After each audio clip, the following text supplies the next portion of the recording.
बाहों में भर लेते हो, गुणों के ज्ञान से मन को सजाकर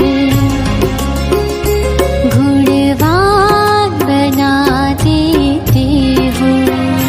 तन्हाई से निकले पाकर तेरा सहारा, तन्हाई से निकले पाकर तेरा सहारा, बड़ा प्यारा लगे ओ बाबा, सदा साथ तुम्हारा, बड़ा प्यारा लगे ओ बाबा।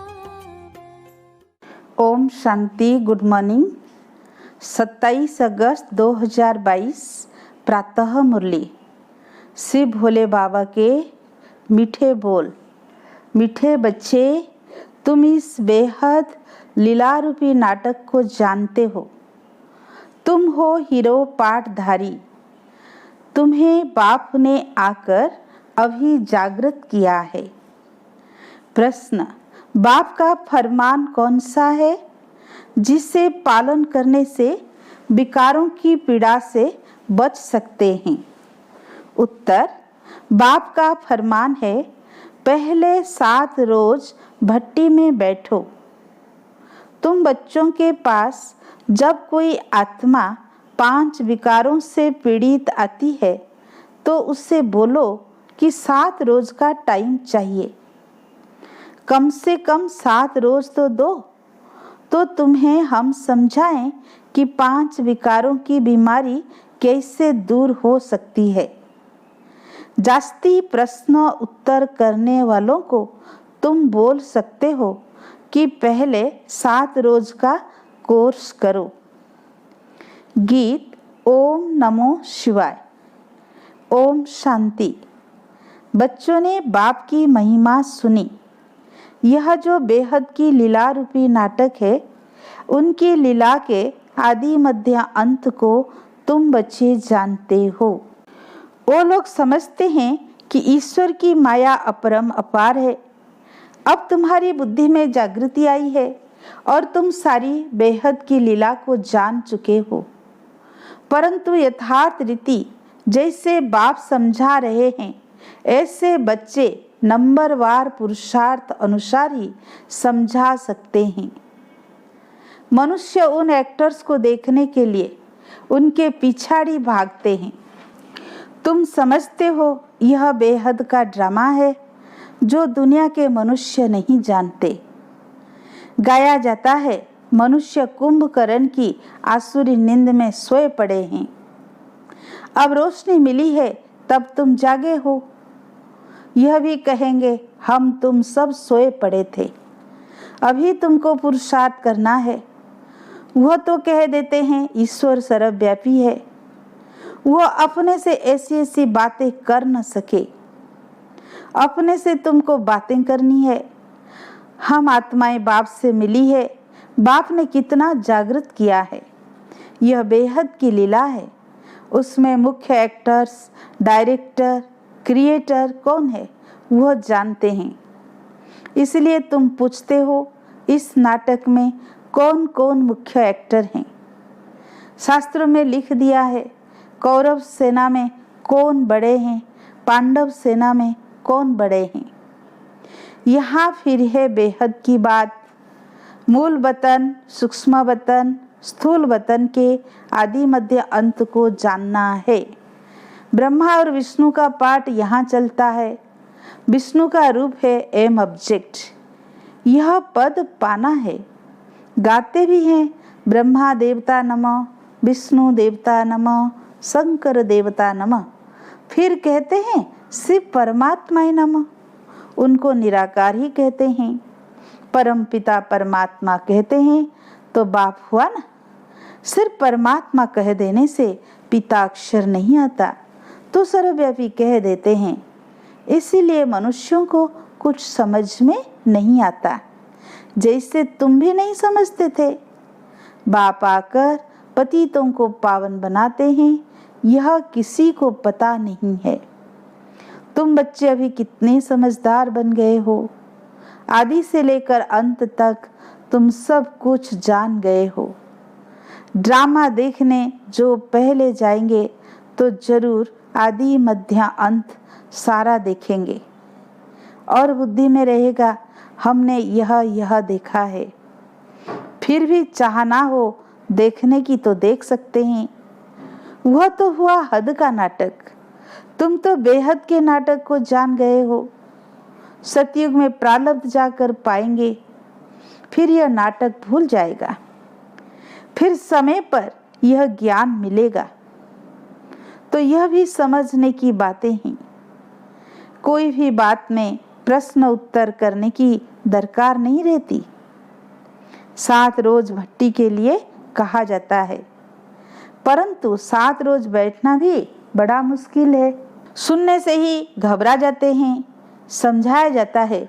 यह क्यों कहा जाता है? क्योंकि आधा कल्प से तुम रोगी बने हो। 5 विकारों रूपी भूत लगे हुए हैं। अब उनसे तुम पीड़ित हो। तुमको युक्ति बतलाएंगे कि कैसे इस पीड़ा से छूट सकते हो। बाप को याद करना है, जिससे तुम्हारी पीड़ा हमेशा के लिए खत्म हो जाएगी। बाप का फरमान है कि 7 रोज भट्टी में बैठना है। गीता भागवत का पाठ रखते हैं तो भी 7 रोज बिठाते हैं।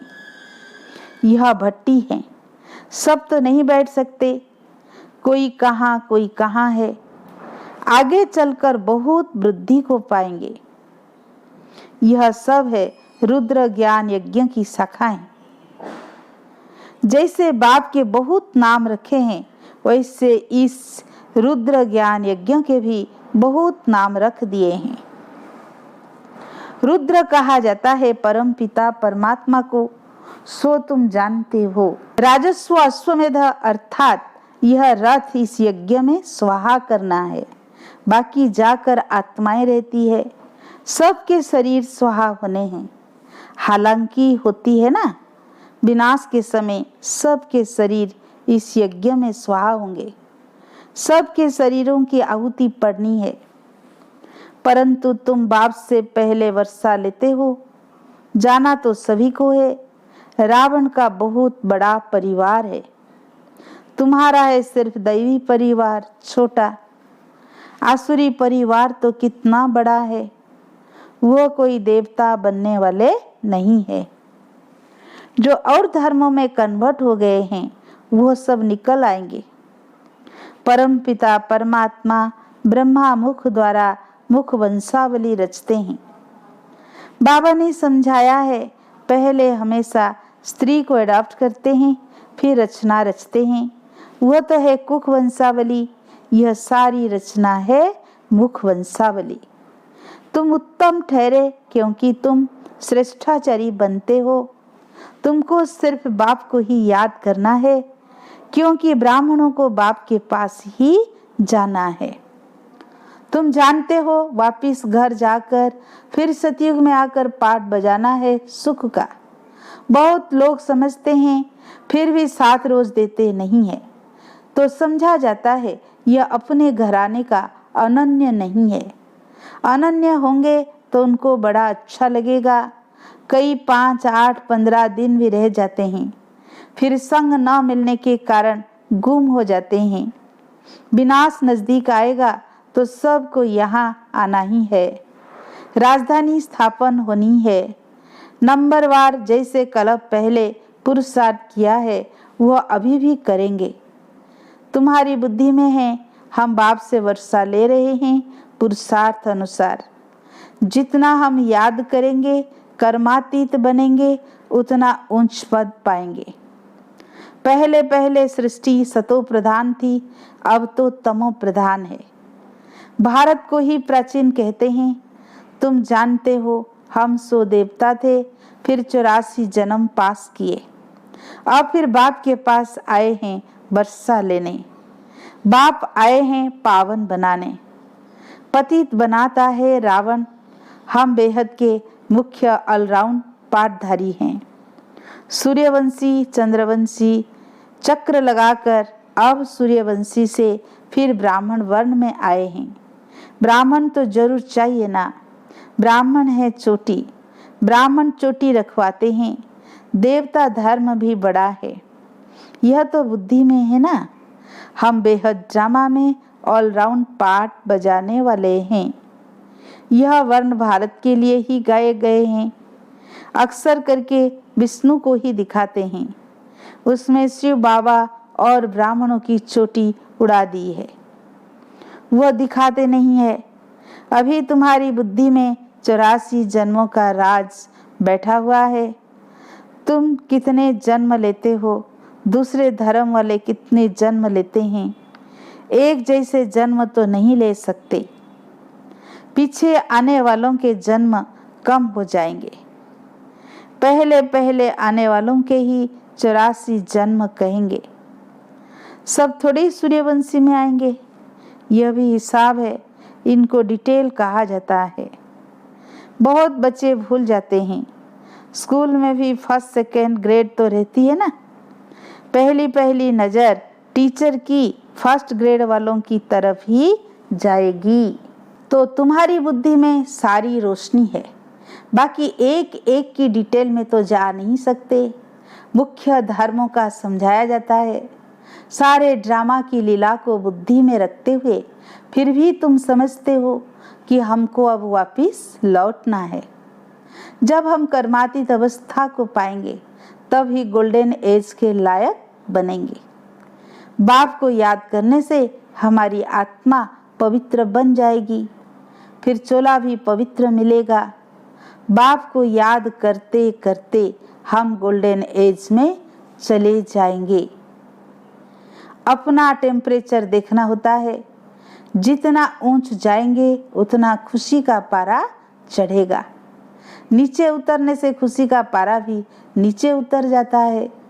सतो प्रधान से नीचे उतरते उतरते अब बिल्कुल ही तमो प्रधान बन पड़े हो। अब बाप समझा रहे हैं, फिर भी माया घड़ी घड़ी भुला देती है। यह है माया से युद्ध। माया के वश बहुत हो जाते हैं। बाबा कहते हैं सच्ची दिल पर साहेब राजी होगा। कितनी अबलाएं बाबा की याद में सच्ची दिल से रहती है। प्रतिज्ञा की हुई है कि हम विकार में कभी नहीं जाएंगे। विघ्न तो बहुत पड़ते हैं, प्रदर्शनी आदि में कितना विघ्न डालते हैं, बड़े फकूर से आते हैं, इसलिए संभाल भी बहुत करनी है। मनुष्यों की वृत्ति बहुत खराब रहती है।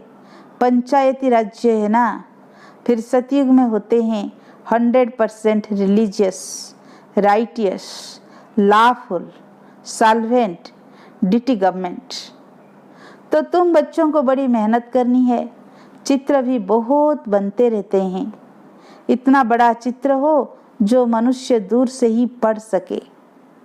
यह बहुत समझने और समझाने की बात है, जिससे मनुष्य समझे कि बरोबर हम स्वर्गवासी थे, अब नरकवासी बने हैं, फिर पावन बनना है। ड्रामा का राज भी समझाना है। यह चक्र कैसे फिरता है, कितना समय लगता है। हम ही विश्व के मालिक थे, आज जो एकदम कंगाल बन पड़े हैं। रात दिन का फर्क है। यह भी अपने विकर्मों का फल है जो भोगना पड़ता है। अब बाप कर्मातीत अवस्था बनाने आए हैं। भारत क्या था, अब क्या है?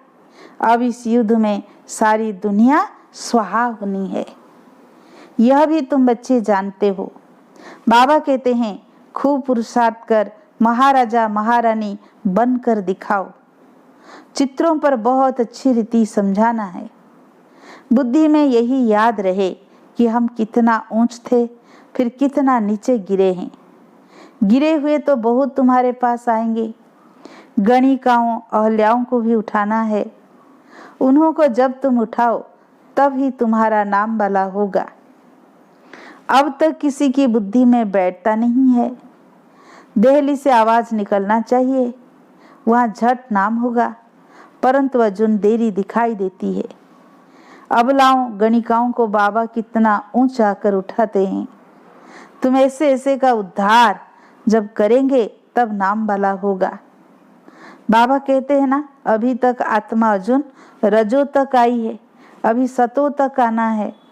बाबा तो कहते हैं कुछ करके दिखाओ। तुम बच्चों को तो बहुत सर्विस करनी है, परंतु चलते चलते कोई ना कोई ग्रहचारी बैठ जाती है।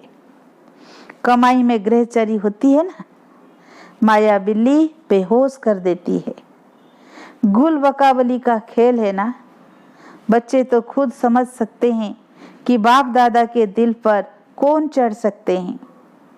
संशय की कोई बात नहीं। कई प्रश्न पूछते हैं, यह कैसे हो सकता है? अरे तुम साक्षी होकर देखो, ड्रामा में जो नूंद है सो पाठ चलना है। ड्रामा के पट्टे से गिर पड़ते हैं। जिनको समझ में आता है वो नहीं गिरते हैं। तुम क्यों गिरते हो? ड्रामा में जो नूंद है वही होता है ना। भारत में हजारों को साक्षात्कार होता है, ये क्या है? इतनी आत्माएं निकल कर आती है क्या? यह सब ड्रामा का खेल समझने का है। इसमें संशय की बात नहीं हो सकती। कितने संशय में आकर पढ़ाई छोड़ देते हैं, अपना ही खाना खराब करते हैं। कोई भी हालत में संशय बुद्धि नहीं बनना है। बाबा को पहचाना, फिर बाप में संशय आ सकता है क्या? बच्चे जानते हैं हम पतित पावन बाप के पास जाते हैं पावन बनकर। तो गाया हुआ है, पतित पावन को आना है और पतितों को पावन बनाना है। जो बनेंगे वही पवित्र दुनिया में चलेंगे और अमर बनेंगे। बाकी जो पवित्र नहीं बनेंगे वह अमर नहीं होंगे।